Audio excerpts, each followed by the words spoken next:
What is going on, Jet fans? Matt O'Leary back with another episode of Just Jets, episode number 249. We are one more episode away from 250. Holy smokes. We've done a lot of these episodes. I appreciate each and every one of you who've been along for the ride, whether you started at episode 1 or whether you started supporting at episode 249. I appreciate each and every one of you. It was the Jets bye week this past week. I had a stress-free Sunday, different kind of stress. I mentioned it already, so you might have heard me say this on Monday, but I'm going to repeat it in case you're just a Just Jets only person. I spent most of my Sunday doing the outdoor Christmas lights, and not going to lie, I'm a little washed up because I was feeling sore on Monday after that. Hanging off the ladder, running around. It was a long day. It took longer than I thought it would, but it was a football-less stress. A stress-free in the football sense. There we go. That's probably the better way to describe it. Sunday for me. Came in, watched the 4 o'clock games and the night game, and it's like, okay. This is kind of nice, actually. I like this. I used to like football. I still like football. I know Jet fans just have a love-hate relationship with the sport right now. Anyway, this week I want to talk about who the Jets are hiring to help them with that search. So we did that in a video already, but I have some more info. The latest updates on the New York Jets GM search is what the title of this is going to be. So in case you missed it earlier in the week, the Jets hired the 33rd team to help them out with their general manager search, which means Mike Tannenbaum and Rick Spielman will be advising the New York Jets through this transition phase for them. And Rick Spielman spoke yesterday on his weekly podcast for CBS, and he was asked about the Jets job. And really, I thought he did a good job of going through and explaining, what it's going to be, like what his role is going to be with the team. And essentially, it's going to be similar to what he did in Washington last year, and to some great success. I mean, the Commanders did not have very high expectations, and they are 7-5 right now, going into the home stretch of this 2024 season. And it looks like they hit on GM, coach, and quarterback. The hope is he could do something similar with the Jets, right? Like that's my hope, is that they can find some similar success with the general manager, the coach, maybe the quarterback. Is it too much to ask for them to find a quarterback somehow for this team? But it's not just that. He also worked with the NFL Accelerator program last year, which is something that helps young coaches along. He ran essentially like mock interviews with these guys, and he said himself, his words, like some guys are ready for that next step and other guys they're not. So Spielman and Tannenbaum are just going to collect and conduct an information search. And then the owners will decide. So it'll be up to, the Johnson family and the Jets decision makers ultimately on who they decide. But it's going to be Tannenbaum and Spielman really spearheading this thing and and providing all the information and context. So, again, like I hit on the episode on Monday, or the video on Monday, the Jets, it's a wise choice for this ownership to, really take a hard look at themselves and say, we need some help here. And they've gone a ton of different ways with trying to get this right. I think this is a significantly better option than some of their past advisors in years gone by. At least Tannenbaum's, and both guys have been GMs. Tannenbaum worked for the Jets, and part of this is my theory. Who Spielman said that he's assisting, and it's Tannenbaum on the lead for this, which gives me ever so slight pause. I'm not saying like, oh my God, like it's a disaster, it's an abject failure that they're doing it, or I'm not saying it's the greatest thing in the world. I'm saying it gives me a little bit of pause that it's Mike Tannenbaum, who's a GM that you fired 12 years ago, is now going to help you find that next GM. I really wonder how much of this was Woody Johnson going to Mike Tannenbaum, somebody he's familiar with, and saying, you got to help me out. I need help. Then Tannenbaum being like, all right, I'm going to get Spielman on the horn. He had success last year with it. And then we're going to make, the 33rd team, which is usually like the mock draft and podcast platform, with former players and coaches, and turn it into an advisory team. And It could work. This very well could work, and I'm rooting for it to work because I don't think the Jets really have, another great option. There's no one-for-one formula that you have to follow in order to have success in this league. It's just about getting to that end result, getting to that success. And I think this kind of path is the right one to take. It's just TBD on whether these two will be the right guys. But I have faith with both of their connections. Both Tannenbaum and Spielman are highly connected around the league. And I think we'll give them an honest report. I just worry about it at the end of the day if the Giants are going to make the right call. Because we know what happened the last few times. I mean, Adam Gase, the Jets were fully ready to go a different direction. And then Peyton Manning kind of swayed Christopher Johnson into hiring Adam Gase. As crazy as that might sound, it's true. And it'll likely be Christopher Johnson's show once again when Woody Johnson goes overseas for 4 years under the Trump administration very soon. Like, are we supposed to trust Christopher Johnson? It didn't go great from, the Adam Gase into Joe Douglas and then Robert Saleh era. His fingerprints were all over those teams. And just unfortunately, it's not, like I said, it's not a one-for-one swap. It's not so easy to just say, hey, here's the formula. This is what you have to do to find the guy. They've tried everything. They really have. So I'm for them doing something like this, going out and getting an advisory team. And I'm hopeful that this is what they do to get it right. And beyond that, we pray. That's all we can do. Let's go into voicemails. We'll get it started with Neil from Jersey City. Wants to talk about Woody Johnson and Aaron Rodgers with their relationship. Hey, what's up, Matt? This is Neil from Jersey City. Hope all is well. I just watched your video on the bombshell report by The Athletic that came out. Really very very telling in terms of Woody's ownership style. A lot of things that we knew, but I don't think we knew it was this bad. At least I didn't. One thing that really surprised me by this, with him saying that he wanted Rodgers benched after week 4 in the loss to Denver. I mean, one, I think we could all acknowledge, you bent over backwards to get this guy, moved oceans to do it. And after 4 weeks, he's on your shit list. I just don't understand that, and just bench him. But what's also weird about that too is I remember when Saleh got fired the week after against Minnesota, supposedly Johnson had a phone call the night prior to the firing. So I'm like, okay, well, if this guy's not in your good graces and you want to bench, why are you having phone chats with him before you're firing the coach? Now, they both claim that, Rodgers, that wasn't a topic of discussion. I personally don't buy that.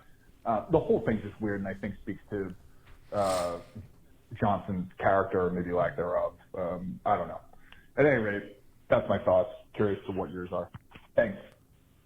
Yeah, much appreciated for the call, Neil. It's hard to know what to believe because the Athletic articles are saying one thing, Aaron Rodgers is saying another. The Johnsons are putting out another, line. It's who knows what's right and who knows what's wrong in this one.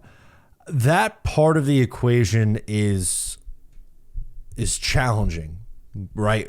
Why would Woody want to bench the guy after 4 games? But the part that is believable to me is the impulsiveness. In my opinion, everyone's entitled to their opinion, but in my humble opinion, I think Woody Johnson has the tendency to be impulsive. And it would not shock me in the heat of the moment after an embarrassing loss where, let's be honest, I know that Denver's a much better team now and they're in a playoff spot as of today. But at the time, they were 1-2 going into that game, and they were 8-point underdogs on the road. The Jets were over a touchdown. I'm pretty sure it was 8 points. I'd have to go back and look, but off the top of my head, the Jets were heavy favorites at home against the Denver Broncos, and they lost that game. And it was an ugly, disgusting, gross 10-9 loss. The offense was stagnant. They didn't play well. The line gave up a ton of sacks. The defense let up one touchdown drive, and like that was it. Like the narrative was the Jets can't hold the lead because, you know, they were up 9-3 and the defense let a scoring drive go down.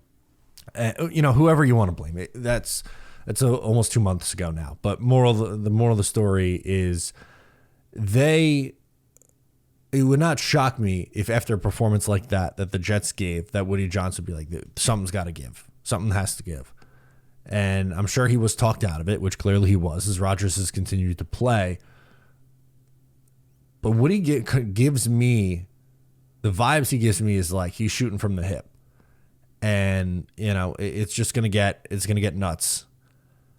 And he's going to give those opinions, whether from himself or Brick or the media. He's very, very in touch with what people have to say about his team. And I'm sure it bothered him that they lost the game they should have won. And then the next week, he fires the coach without consulting the general manager or anyone else in the organization. It was the decision that he made. So that's the part where I think it's believable. I think, and also too, Aaron Rodgers has a better relationship with Christopher Johnson than he does Woody.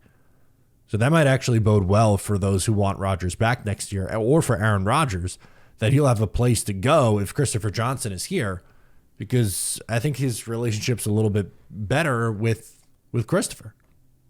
But anyway, let's go to Constantine, the return of Constantine from PA. Hey, Maddie, this is Constantine from PA. Listen, man, I just wanted to chime in. I know you've been down these last couple of weeks. The Jets season has pretty much gone to hell. I understand how frustrating and how upsetting it could be, but I had something happen to me a few weeks ago that really put life in perspective for me. And what that was a cardiac event where I almost didn't make it. Oh my God. And what I realized is that, you know, we give a lot of ourselves as fans to this game of football, okay? And being a Jet fan, for as long as I've given a lot more than most people would ever want to. So that's kind of like why I'm kind of staying away from it a bit, because the stress is really real. As far as the team is concerned, I think that you got to get rid of the owner. Bottom line, you just got to get rid of the owner. He's more interested in doing other things overseas. Have at it, okay? Joe Douglas and Robert Saleh are gone.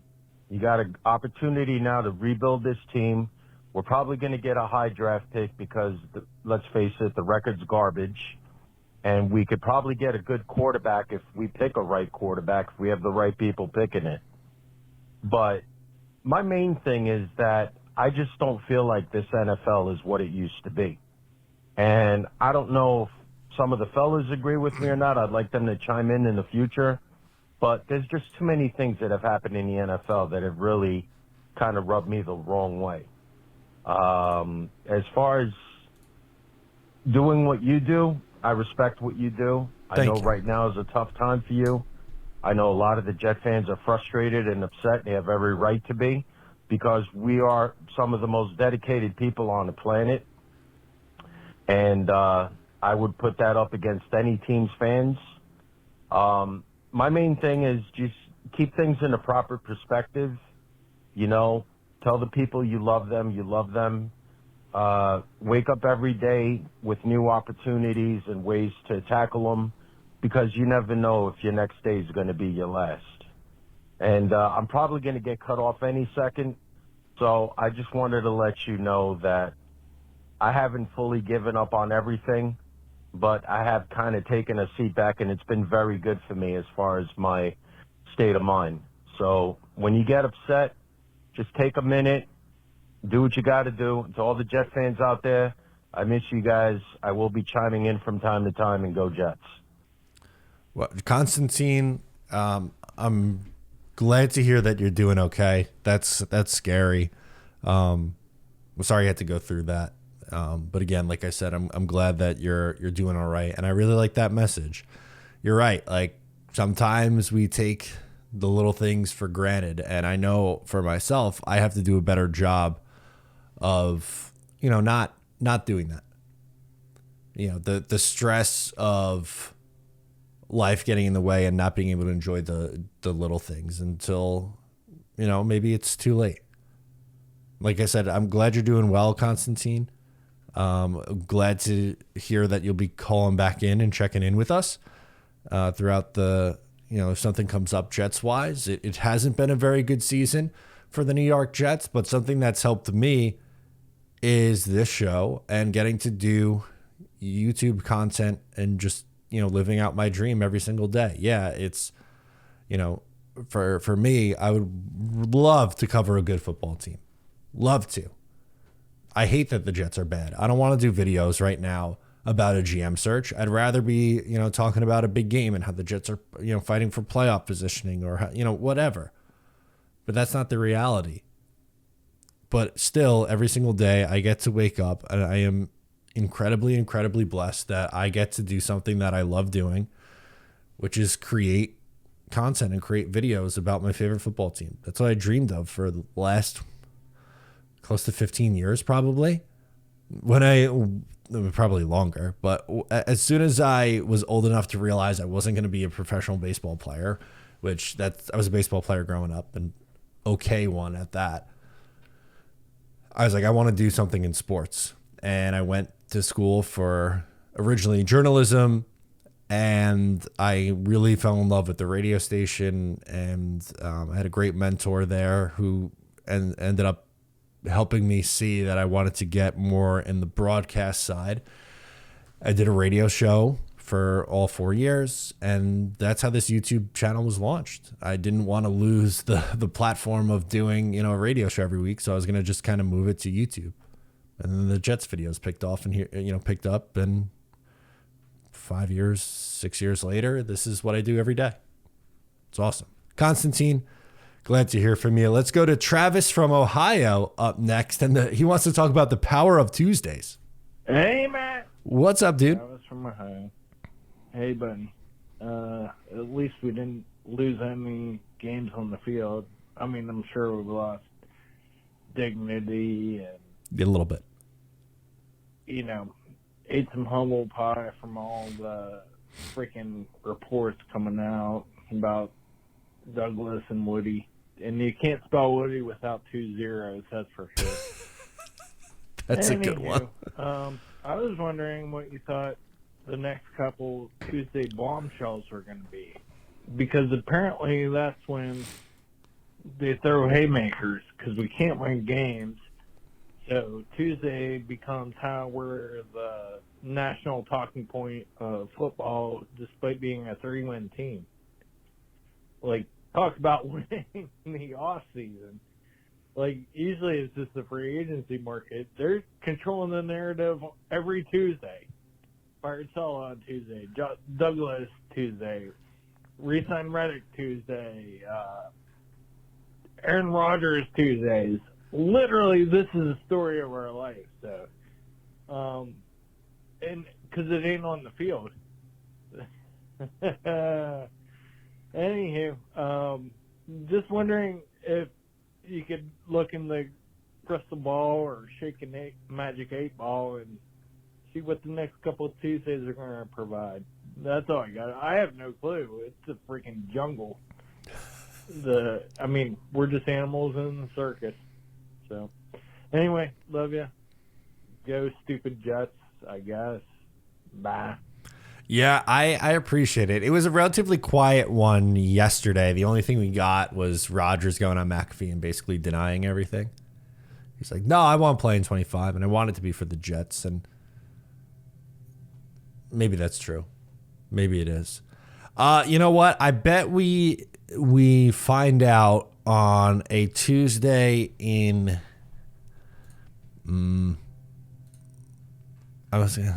it's going to be hard for them to hire someone, right? Like, who has a job, especially if someone, like, I'm just thinking like the two Lions coaches, they usually are making deep playoff runs. So it's hard to get interviews and make those decisions. How about February 4th? No. That's the week between the games, right? Isn't it that the 9th is the Super Bowl? So the Jets will announce their GM on February 11th and their head coach on February 18th. How about that? And I'll probably be busy at that time. That sounds like it's going to be on brand. I'll just I got to run home. I got to do a video. Jets just hired their coach. Peter from Hudson Valley is next. Hey, Matt. It's Peter from the beautiful Hudson Valley calling in on this late Monday evening. And we've just come off the bye week, where I think in one of my previous calls that I think you wound up not wanting to play because Joe Douglas first got fired. I said, I wonder if the Jets could lose on the bye week. And then they fired Joe Douglas. So, yeah, I guess we can lose on the bye week, one way or the other. That being said, I've seen the latest videos by yourself and others about the 33rd team and the executive search, you could say, for new general manager and coach. I like that. I agree with you that Mike Tannenbaum, maybe not the best person for it, but at least there's others there who can help kind of balance that out. My biggest issue going forward right now is sort of the lack of communication about certain players that the Jets have had on injured reserve and what their status is. And also, NFI for Jordan Travis. Like Wes Schweitzer was mentioned, I think, by Ulbrich a couple of weeks ago that, like he had to be fitted for a special cast in order to come off IR, because he was only supposed to be on for 4 weeks, and here we are at like week 12. Yeah. And I don't think it takes 2 to 3 weeks for them to fit a special cast on anyone. Zaire Barnes, we haven't heard a peep of what's going on with him, and he was supposed to also be, I think, only short-term, like 4 weeks. And like others have said, what's going on with Jordan Travis? Like, he's been on the NFI or non-football injured list because of his leg. He's coming up on probably about a year from when the injury happened. Could he possibly play down the stretch? Should the Jets play Taylor and Adrian Martinez maybe instead of Rodgers because he's been playing hurt and now also doesn't seem to want to get scans to determine the extent of some of his injuries, which is probably going against some NFL policy somewhere that if they, get wind of it, he's going to be fined for. So I'm just wondering what you think about, certain player statuses going forward on the season. I mean, it doesn't necessarily mean much in the overall grand scheme of things, but we just wonder, what communications come out of one Jets drive, these leaks and stuff, and what communication doesn't come out of one Jets drive when we really need to find out about certain things. So that's kind of where I'm at this week, and as always, go Jets. Peter, I appreciate this call, but it's a good point to bring up because something that I get asked about a lot, and I totally get it because one, of the position, and two, he's an unknown, but Jordan Travis. And you mentioned Jordan Travis is one of the guys in the call, and sure, like Zaire Barnes and Wes Schweitzer, but because of the position, I'm not getting questions or people in my DMs asking me about what's up with Zaire Barnes or where's Wes Schweitzer. It's Jordan Travis.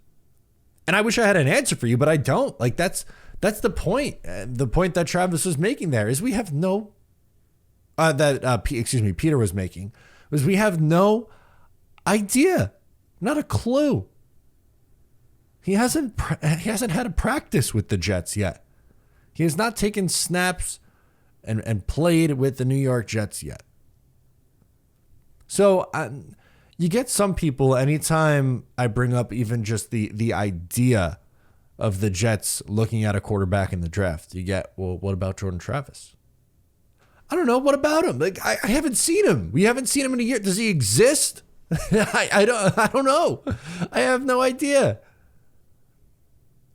Is he going to be able to miss essentially a year of football and then get going? I hope so. I really do.